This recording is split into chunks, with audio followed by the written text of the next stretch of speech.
الحمد لله نحمده ونستعينه ونستغفره ونؤمن به ونتوكل عليه ونعوذ بالله من شرور أنفسنا ومن سيئات أعمالنا من يهده الله فلا مضل له ومن يضلله فلا هادي له ونشهد أن لا إله إلا الله وحده لا شريك له ونشهد أن سيدنا وسندنا وحبيبنا ومولانا محمد صلى الله عليه وعلى آله وأصحابه أجمعين أما بعد أعوذ بالله من الشيطان الرجيم بسم الله الرحمن الرحيم وما خلقت الجن والإنس إلا ليعبدون سبحان ربك رب العزة عما يصفون وسلام على المرسلين والحمد لله رب العالمين. درود پاک ہم سب عبادت کی نیت سے پڑھیں. اللهم صل على محمد وعترته بعدد كل معلوم لك. آخرت کی فکر کرنی ہے ضرور، جیسی کرنی ویسی بھرنی ہے ضرور. زندگی ایک دن گزرنی ہے ضرور، قبر میں میت اترنی ہے ضرور. ایک دن مرنا ہے آخر موت ہے، کر لے جو کرنا ہے آخر موت ہے. آنے والی کس سے ٹالی جائے گی، جان ٹھہری جانے والی جائے گی. روح رگ رگ سے نکالی جائے گی، تجھ پہ ایک دن خاک ڈالی جائے گی. ایک دن مرنا ہے آخر موت ہے، کر لے جو کرنا ہے آخر موت ہے. جگہ جی لگانے کی دنیا نہیں ہے، جگہ جی لگانے کی دنیا نہیں ہے. یہ عبرت کی جا ہے، تماشا نہیں ہے. دعا فرمائیے اللہ پاک ہم سب کو صحیح سمجھ دے دے. چونکہ رمضان المبارک کا مہینہ قریب ہے، گویا کی عبادتوں کا سیزن آ رہا ہے، اور اللہ رب العزت فرما رہے ہیں، ہمارے آپ کے تخلیق کا مقصد بیان فرما رہے ہیں. وما خلقت الجن والانس لیعبدون الا لیعبدون. میں نے انسان اور جنات کو محض اپنی عبادت کے لیے پیدا کیا ہے. معلوم یہ ہوا ہم سب کی زندگی کا مقصد اللہ رب العزت کی بندگی ہے. ہم بندوں کو اللہ کی بندگی سجتی ہے. اب ہم لوگ غور فرمائیں کہ ہم لوگ اپنے اللہ کو کتنا یاد کرتے ہیں، یا اگر نہیں کرتے تو کب کریں گے. اب بندگی کا سوال ہے کہ بندگی کہتے کسے ہیں. ہم بندے ہیں، عبد ہیں، غلام ہیں، تو بندگی کہتے کس کو ہیں وہ بھی جان لینا چاہیے. تو میں آپ حضرات کو بہت بڑے ایک محدث اور بہت بڑے ایک صوفی اور ولی اللہ کی داستان بتا کے پھر آپ کو یہ بندگی کا راز بتانا چاہ رہا ہوں، تاکہ ہم سب کے دل و دماغ میں یہ بات اچھی طرح بیٹھ جائے کہ بندگی کا مقصد کوئی ایسا ویسا آدمی نہیں سمجھا رہا ہے، بہت بڑے آدمی سمجھا رہے ہیں. سن لیں، ان کا نام یہ سید ہیں، امام وقت ہیں، اور بہت بڑے صوفی ہیں، اللہ والے ہیں.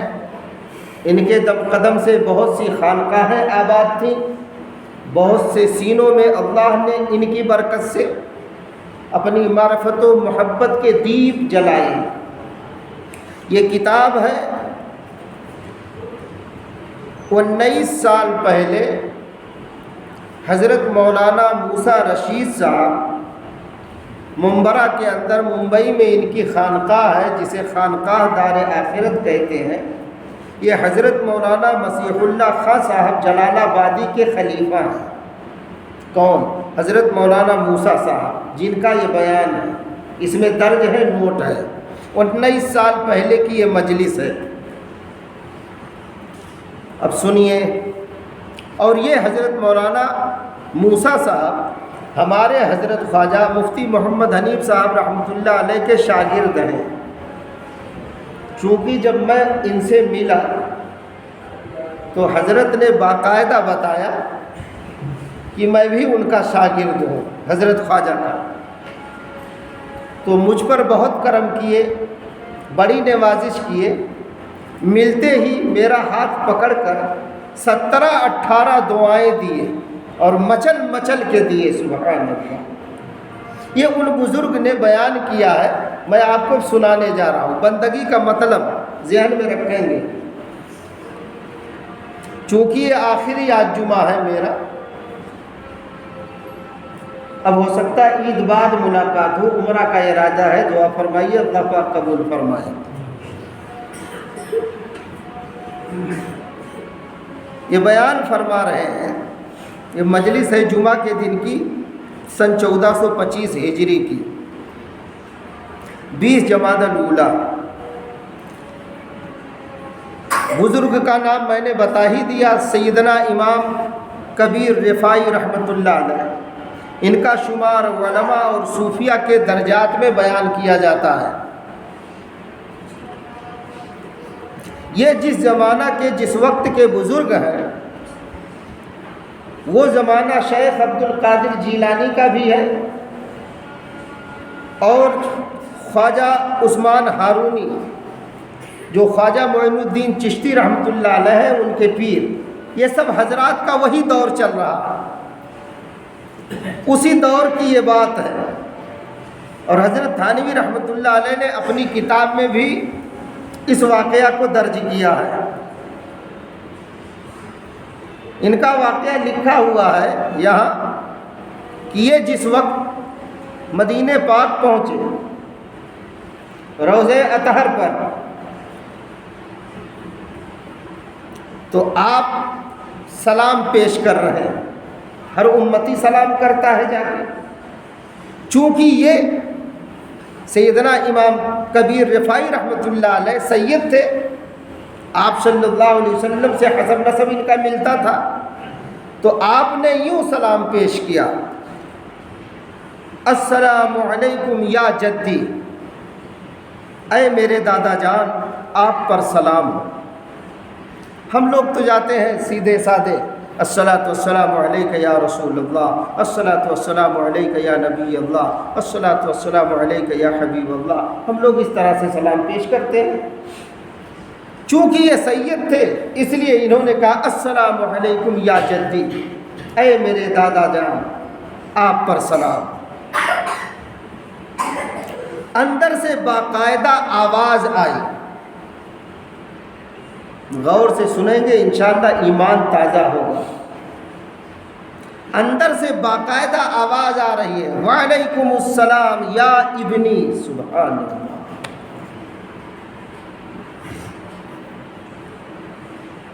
سب لوگوں نے آواز سنی۔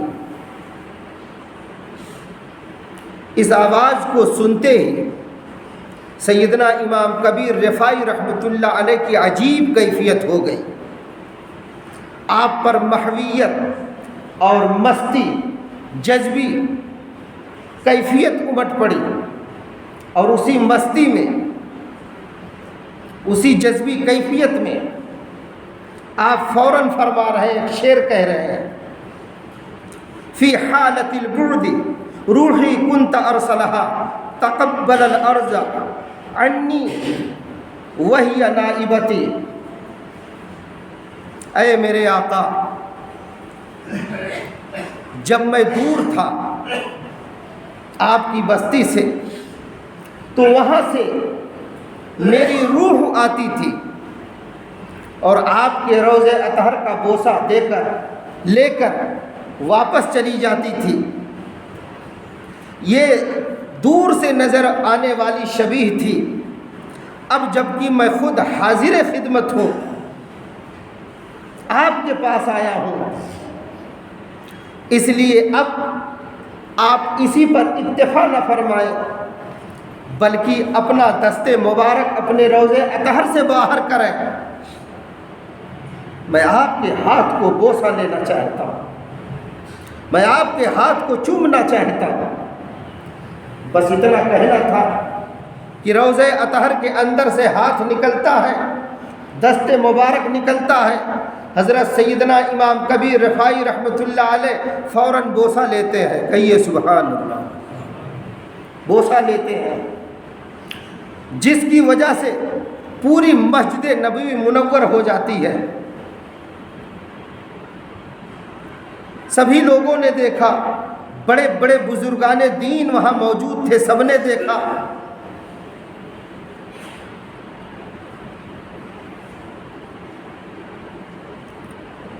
جب آپ بوسہ لے چکے تو آپ پر غنودگی، ایک قسم کی بے ہوشی طاری ہوئی۔ پھر جب ہوش آیا تو جہاں سلام پڑھ کر جو لوگ گئے ہیں مدینہ پاک روضہ اطہر پر، وہ اچھی طرح جانتے ہیں، سلام پڑھتے ہوئے آدمی نکلتا ہے گیٹ سے باہر۔ جب اکثر وہاں اس دور میں جوتے نکالے جاتے تھے، اب تو نہیں، اس لیے کہ سب صحن بنا دیا گیا ہے۔ تو جہاں جوتے لوگوں کو نکالے جاتے تھے، سیدنا امام کبیر رفاعی رحمۃ اللہ علیہ وہیں جا کے لیٹ گئے۔ جب افاقہ ہوا تو فرمایا کہ صاحبو، مجھے اپنے پیروں سے روندتے ہوئے جاؤ تاکہ میرے اندر بڑائی نہ آ جائے۔ یہ اس لیے کر رہے تھے تاکہ مجھ میں کسی قسم کا کبر، تکبر، انانیت نہ آئے کہ میں اتنا بڑا ہوں، میں کچھ ہوں۔ یہ میں انسان کو تباہ کر دیتی ہے، برباد کر دیتی ہے۔ یہ اپنا علاج کر رہے ہیں۔ چونکہ تواضع، انکساریت، مٹائیت جتنی بندے کے اندر آتی ہے، بندہ اتنا ہی زیادہ بلند و بالا ہوتا ہے۔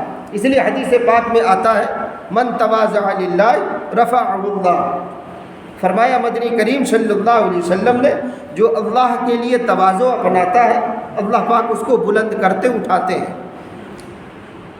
جس کو اصل بندگی کہتے ہیں۔ اب آگے یہ سمجھا رہے ہیں، یہ اس لیے اتنا سنایا ہوں میں، اور حضرت نے بھی سنایا ہے اس لیے کہ تاکہ ہم کو، آپ کو اچھی طرح سمجھ میں آ جائے کہ بندگی کہتے کسے۔ اب اتنے بڑے آدمی بندگی کا معنی اور مطلب بیان کر رہے ہیں، اس لیے سمجھیں۔ وہی بات اب یہاں لا کے جوڑ رہا ہوں جو شروع میں کہا تھا، بندگی کا مطلب۔ اللہ کرے ہم سب کے اندر بندگی آ جائے، ساری گندگی نکل جائے۔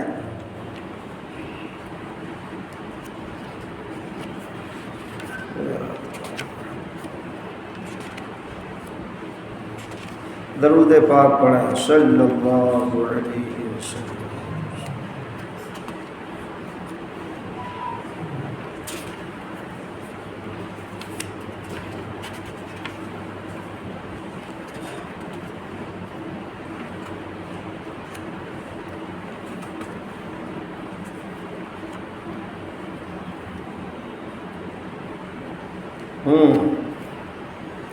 سنیے، فرماتے ہیں جب بندہ، بندگی کا مطلب بیان فرما رہے ہیں، جب بندہ ہر قول و فعل اور ہر حالت اور عادت میں مدنی کریم صلی اللہ علیہ وسلم کا قدم قدم پر اتباع کرتا ہوا، عبدیت کا جھنڈا بلند کرتا ہوا، دربار الہی میں ذلت کے ساتھ، عاجزی و انکساری کے ساتھ، فنائیت، خاکیت، مٹیت کے ساتھ، یعنی نہایت تواضع کے ساتھ اپنی پیشانی بچھاتا ہے، تب اللہ کو ایسے بندے پر پیار آ جاتا ہے۔ سبحان اللہ، اس کو کہتے ہیں بندگی۔ کیا ہمیں ایسا سجدہ کبھی زندگی میں نصیب ہوا؟ اگر نہیں ہوا تو کب ہوگا؟ کیا انہی ایٹھنوں کے ساتھ ہوتا ہے؟ دل دماغ میں جو کچھ خرافات یہ چلتے ہیں ہمارے آپ کے، دیکھیے دن رات میں کتنے ناپاک جذبے چل رہے مچل رہے ہیں، کتنی سازشیں ان کے خلاف، کتنی شیطانیت، کتنی نفرتیں۔ دیکھیے آپ جائزہ لیں اپنا، یہاں تو دوسرے جائزہ لینے کے چکر میں ہم پڑے، کتنا بڑا کمینہ پن اپنے اندر ہمارے ہے، لیکن فتویٰ دوسروں پر۔ اللہ کو ہماری آپ کی پرواہ نہیں، ہمیں آپ کو پرواہ ہے۔ یہ تواضع کیسے پیدا ہوگا؟ اپنے آپ کو کب مٹائیں گے ہم؟ بندگی کے لائق کب بنائیں گے؟ کیا زندگی ختم ہونے کے بعد؟ اسی لیے دوستو سچی توبہ کرنے کی ضرورت ہے، سچی توبہ۔ جب بندہ سچی توبہ کرتا ہے تو اس میں تواضع پیدا ہوتی ہے، یہ اپنے آپ کو گرا ہوا سمجھتا ہے، ایٹھن اس کے اندر سے نکل جاتی ہے۔ تبھی تو مدنی کریم صلی اللہ علیہ وسلم فرماتے ہیں مثل الذی یذکر ربہ والذی لا یذکر مثل الحی والمیت۔ جو اللہ کو یاد کرتا ہے، جو اللہ کا ذکر کرتا ہے، جو اللہ کی یادوں میں مچلتا ہے، وہ مثل زندہ کے ہے، اور جو اللہ کو بھول جاتا ہے، اس کا ذکر نہیں کرتا، اللہ اللہ نہیں کرتا، وہ مثل مردہ کے ہے۔ اب ہم لوگ سوچیں ہم زندہ میں ہیں یا مردہ میں؟ خود سوچ لیں، جائزہ لے لیں، خود جائزہ لے لیں، دیکھیں دوستو اگر زندگی ہماری ایسی ہی گندگی اور پلیدگی میں گزر گئی تو سوچیں کتنا افسوس ہوگا۔ یہ افسوس اگر کرنا اسی زندگی میں کر لیں، یہ جو بھاگ بھاگ کے مکہ مدینے کا جو ہم لوگ چکر لگاتے ہیں، کیا باولے ہیں؟ کیا خالی آپ ہی کو روپے پیسے سے محبت ہے؟ کیا ہمیں نہیں ہے؟ ہمیں بھی محبت ہے، لیکن ہم ایک قرار چاہتے ہیں۔ ہمارے اندر ہمارے بڑوں نے ایک دھن لگا دی ہے کہ جب تک مغفرت کا پروانہ نہ مل جائے تب تک اسی کی جستجو میں ہمیں چلنا ہے اور رہنا ہے، اور اس بارگاہ میں یعنی اللہ رب ذوالجلال کی بارگاہ میں اپنی پیشانی کو ٹیکتے ہوئے اسے منانا ہے، اس کے سامنے رونا ہے، اپنے آپ کو خاکیت میں مٹیت میں ملانا ہے۔ تو جب ہم آپ ملائیں گے تو انشاءاللہ اللہ پاک ہمیں آپ کو پھر اٹھائیں گے، ایسا نہیں ہے، ہمیں عزت دیں گے۔ ہاں کبھی کبھی ہوتا ہے، کچھ دشمن ایسے ہوتے ہیں جو ہمارے دل اور دماغ پر چھا جاتے ہیں، حاوی ہو جاتے ہیں، ایسی بندشیں آ جاتی ہیں، ہمیں یوں لگتا ہے جیسے ہمارا کوئی ہے ہی نہیں۔ یہ شیطانی دھوکہ ہے، دھوکہ ہے۔ ہم ان کے بن کے تو دکھائیں، ان کے ہو کے تو چلیں، ان پر فدائیت تو دکھائیں، پھر دیکھیے نفسانی شیطانی شہوانی شیطانی طاقتیں کیسے ٹوٹتی ہیں، ان کے بنے ہوئے جال کو کیسے پھر فرشتے آ کے کترتے ہیں۔ پھر دکھے گا کب؟ جب مدد آئے گی ان کی تب۔ اور ہوا ہے بڑوں کے ساتھ ایسا، ہمارے آپ کے ساتھ ہی نہیں، خالی بڑوں کے ساتھ بھی ہوا۔ اور ہم سے اکثر لوگ کہتے بھی ہیں جب ہم کچھ اللہ رسول کی فکر کرتے ہیں، نماز روزہ کی فکر کرتے ہیں، تب ہم دیکھتے ہیں ہمارا پڑوسی ہم کو بہت ستانے لگتا ہے، ہمارے دشمن ہم پر بھاری پڑنے لگتے۔ یہ دھوکہ ہے، دھوکہ، یہ شیطان کی چال ہے۔ 2 رکعت پڑھ کے اللہ سے فریاد کر کے دیکھیں کہ ذلت و خواری کا منہ، پستی کا منہ اللہ دشمن کو کیسے دکھاتا ہے۔ جیسے حضرت مغیرہ بن شعبہ، سب کو رضی اللہ عنہ، یہ دور خلافت حضرت عمر فاروق رضی اللہ عنہ کی بات ہے۔ بات آ گئی ضمناً عرض کر دیتا ہوں، سنیے، ورنہ بندگی والا سبق نہیں بھول رہا ہوں، سنیے گا۔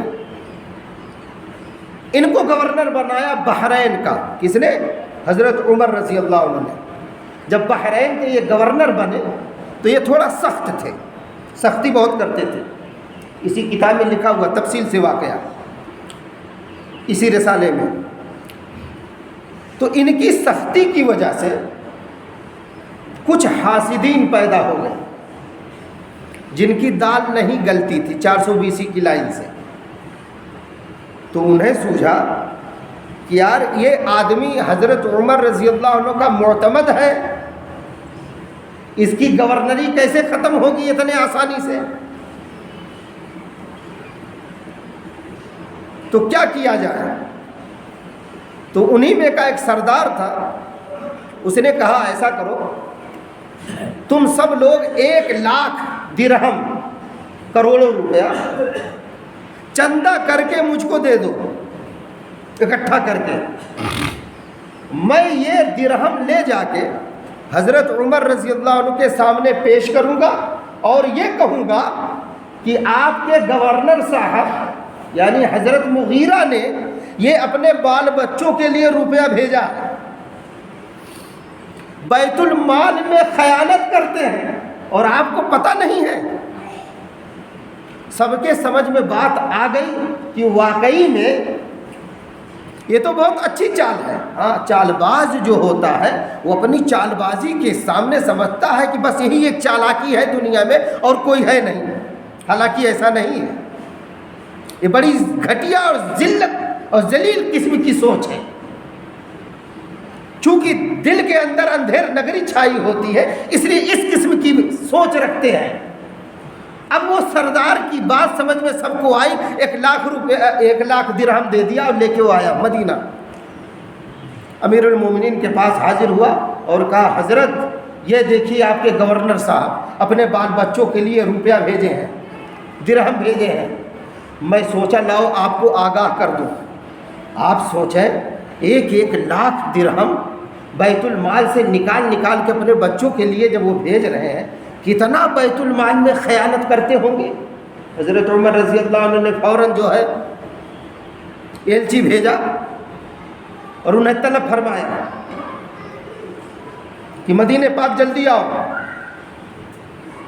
اور اس کو کہے کہ اسے مہمان بناؤ. رکھا گیا. جب حضرت مغیرہ سب کو رضی اللہ عنہ آ گئے اور وہ چال بازوں کا سردار سرغنہ وہ بھی لایا گیا، تو پوچھا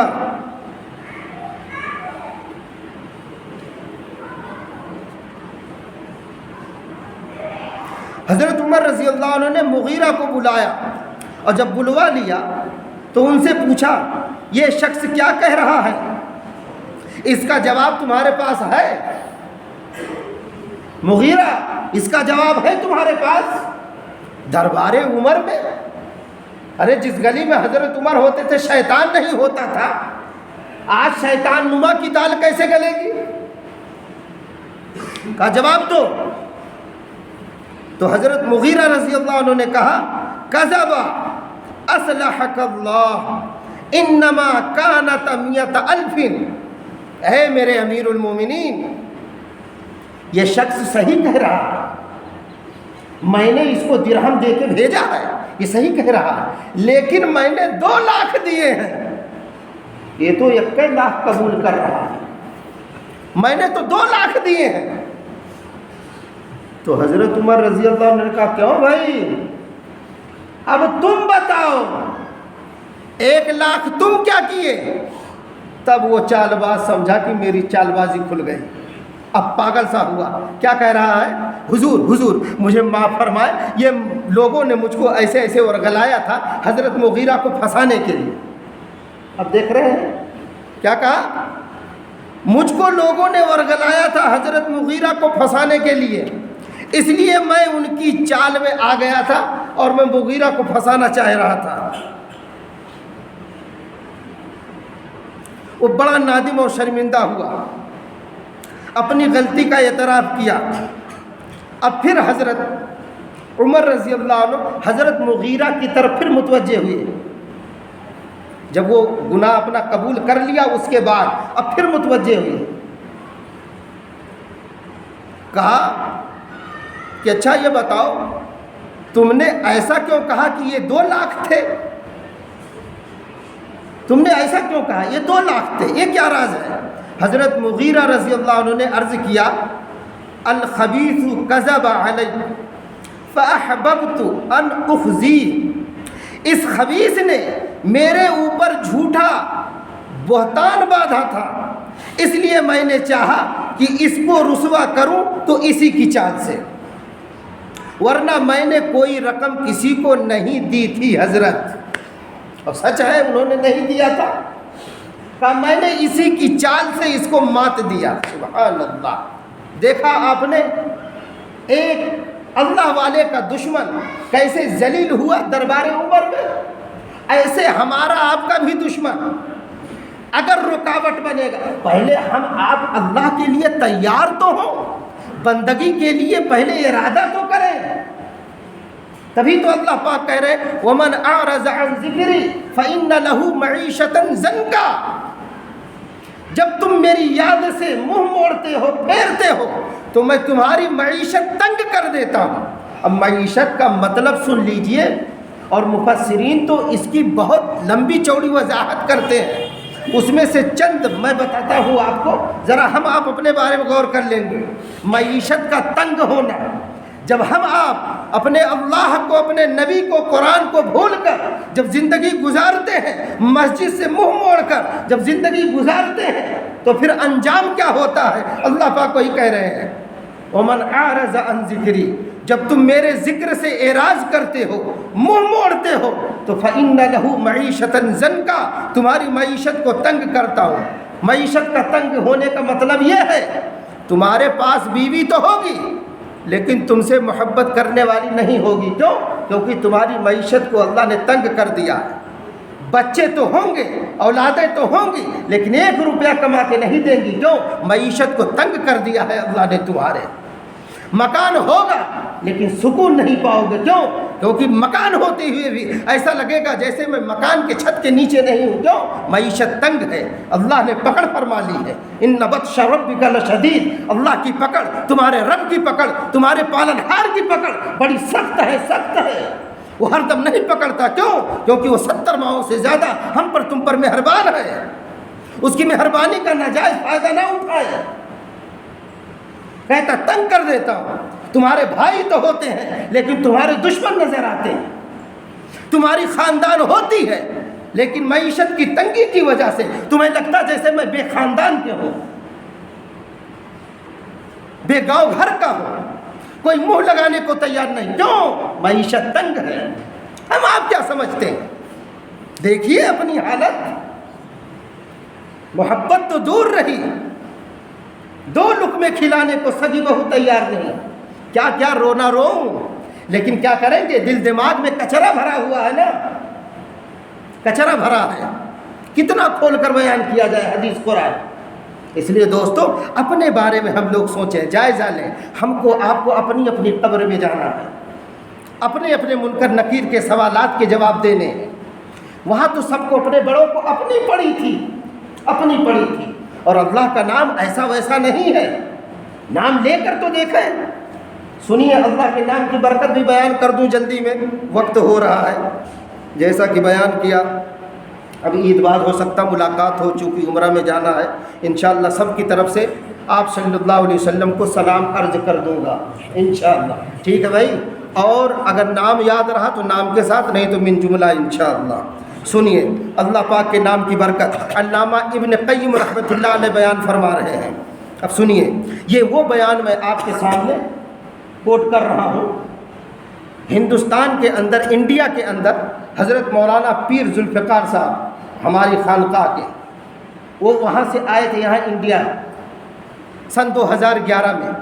بڑے بڑے پولیس آفیسران جا کے حضرت کے قدموں میں رو پڑے تھے، اور انہوں نے کہا تھا حضرت جیسے آپ بمبئی کے اندر بیان دیے ہیں، ہم چاہتے ہیں آپ پورے انڈیا کے اندر یہ بیان دیں۔ ہم جانتے ہیں ہمارے آپس میں کتنے بگاڑ ہیں، کتنی پھوٹ ہیں، کتنی نفرتیں ہیں۔ آپ کے بیان سے لگتا ہے یہ نفرتیں ختم ہو جائیں گی انشاءاللہ۔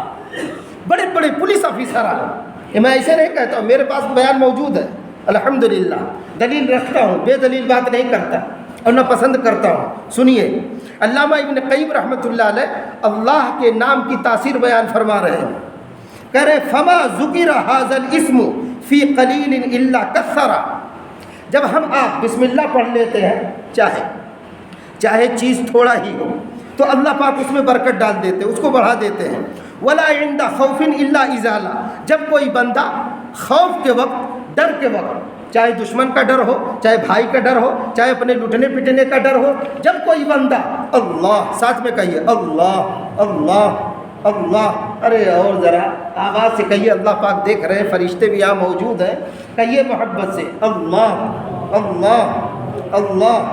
جب کوئی کہتا ہے خوف کے وقت، ولا عند خوف الا ازالہ، جب خوف کے وقت کوئی کہتا ہے اللہ اللہ، تو کیا ہوتا ہے؟ اس کا خوف اللہ پاک دور فرما دیتے ہیں۔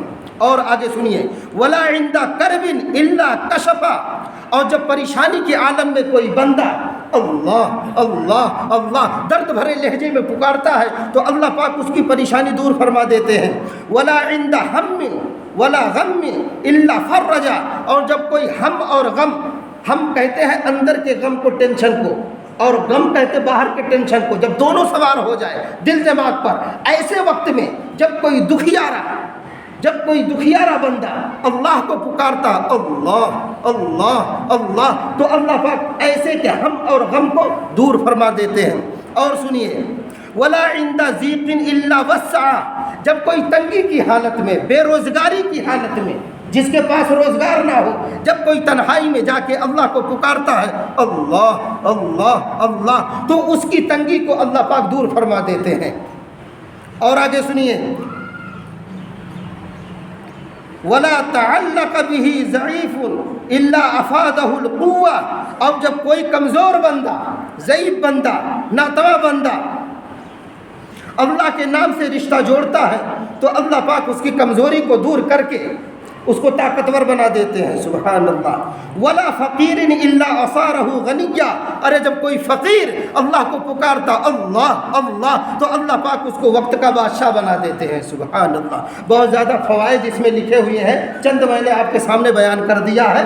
دعا فرمائیے اللہ پاک کہنے سننے سے زیادہ ہم کو آپ کو اللہ اللہ کہنے کی توفیق دے۔ کیونکہ ہم کو آپ کو اللہ پاک نے اسی لیے پیدا فرمایا ہے، جو خطبے میں آیت میں نے پڑھی تھی، وما خلقت الجن والانس الا لیعبدون، انسان اور جنات کو اللہ نے اپنی عبادت کے لیے پیدا کیا ہے، اس لیے ہماری آپ کی زندگی اللہ رب العزت کی بندگی ہونی چاہیے۔